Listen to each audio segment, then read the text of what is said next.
He sat in church, hands raised high, worship music blasting, but inside he felt completely numb. All week he'd been fighting the same secret sin, telling himself, it's just between me and God, no one else needs to know. On the outside, everyone thought he was on fire for Jesus. On the inside, he was exhausted, isolated, and quietly wondering if he'd ever be free. It wasn't until one night when he finally broke down and confessed everything to a trusted brother in Christ that things started to change. Real prayer, real accountability, and for the first time in a long time, real hope. Let me ask you something. Have you ever looked like you were doing great spiritually, but secretly felt far from God? Maybe you pray, you show up to church, you serve, but there are sins, doubts, or struggles you never share with anyone. If that's you, you are not alone. Today's passage in James is for the person who is tired of pretending and ready to experience real healing in community. James is writing to believers who are scattered, suffering, and facing all kinds of trials and temptations. At the end of his letter, in James chapter 5, verses 13 through 20, he gets very practical. He talks about what to do when you're suffering, when you're joyful, when you're sick, and when you're stuck in sin. He shows us that prayer isn't just a religious activity, it's the heartbeat of our relationship with God. And he shows that confession and community aren't optional extras, they're part of how God heals and restores his people. So in this study, we're going to look at 3 powerful calls from James chapter 5. 1. Pray in every season. 2. Confess your sins to one another. And 3. Pursue those who wander from the truth. As we walk through this, I want you to be thinking, where am I hiding? Where do I need help? Who might God be calling me to go after? James starts with 2 simple questions. Is anyone among you suffering? Let him pray. Is anyone cheerful? Let him sing praise. In other words, whatever season you're in, pain or joy, your first move should be to turn to God. When you're hurting, you don't have to numb out with entertainment or scroll your problems away. When you're happy, you don't have to forget God and move on. Prayer becomes the reflex, not the last resort. Then, James talks about sickness. He says that if someone is sick, they should call the elders to pray over them and anoint them with oil in the name of the Lord. That shows us something important. God uses the prayers of his people as a means of bringing healing. Sometimes that includes physical healing, and it always includes spiritual strengthening and restoration according to his will. There's no magic formula here, and no guarantee that every sickness disappears instantly. The power isn't in the oil, the power is in the God who hears the prayers of his people and answers in the way that is best. Think about this. When life hits hard, what's your first instinct? Complain, distract, or actually pray? And when life is going really well, do you slide into spiritual autopilot, or do you turn that joy into worship? Then James says something many of us try to avoid. Therefore, confess your sins to one another and pray for one another that you may be healed. A lot of us stop at, I just confess to God. And yes, we must confess to God, but James is saying that's not the whole picture.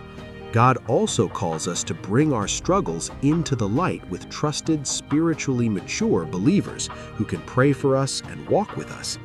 This doesn't mean you go on social media and spill every detail of your life. It means you refuse to live in total secrecy and instead open up to safe, spiritually mature believers who will pray for you, not gossip about you. When we confess to one another, a few things happen. The power of shame is broken, the lie that I'm the only one who struggles with this is exposed, and we invite real accountability into our lives. James reminds us that the prayer of a righteous person has great power as it is working, and he uses Elijah as an example, not because Elijah was some superhero, but because he trusted a powerful God. In Christ, every believer who is made right with God and honestly seeking to obey him can pray powerful, effective prayers. And just to be clear, when you choose someone to confess to, choose wisely. Look for someone known for maturity, confidentiality, and spiritual care, not someone who manipulates, shames, or abuses. We confess our sins to God for forgiveness, and we confess our sins to one another for prayer, support, and accountability, especially when we've sinned against someone and need to seek reconciliation. Be honest for a second. Do you have one person you can text or call and say, "Hey, I'm struggling with this. Can you pray for me?" If your answer is no, that's a huge area where God might want to grow you. James closes his letter with this: "If anyone wanders from the truth and someone brings him back, whoever brings back a sinner from his wandering will save his soul from death and will cover a multitude of sins." He's not saying we have the power to save anyone by ourselves. God is the one who ultimately saves. But he chooses to use our loving pursuit as part of rescuing people from a path that leads to destruction. Think about that person who used to be passionate about God, but slowly drifted, stopped showing up, stopped answering texts, maybe went back to old habits. It's easy to say, well, that's their choice, and back away. But James is calling us to do the opposite: lovingly pursue, pray for, and invite them back. God is the one who ultimately saves and restores, but he often does it through people who care enough to go after the wanderer. Right now, a name probably popped into your mind. Who is that person for you?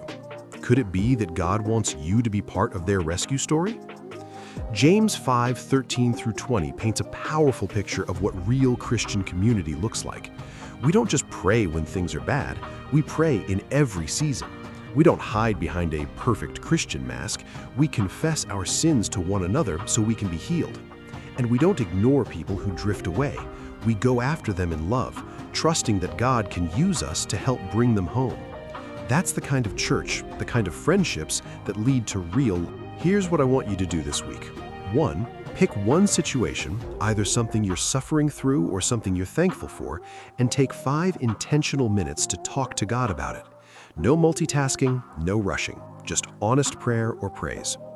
2. Choose one trusted, mature believer and share at least one real struggle or sin. Don't sugarcoat it. Ask them, "Can you pray for me and check in on me this week?" And 3. Think of one person who has drifted from God. Pray for them by name today, and then send a simple message. "Hey, you've been on my heart. How can I pray for you?" If this study on prayer, confession, and community spoke to you, even if it challenged you, I want you to keep growing with us. Go ahead and subscribe so you don't have to walk this journey alone. I post Bible studies that don't just give information, but push us toward real obedience and real freedom in Christ. Drop a comment with one word that describes where you're at right now: suffering, thankful, struggling, or wandering, and I'll be praying over those. And share this with a friend who needs the reminder that they don't have to struggle in silence.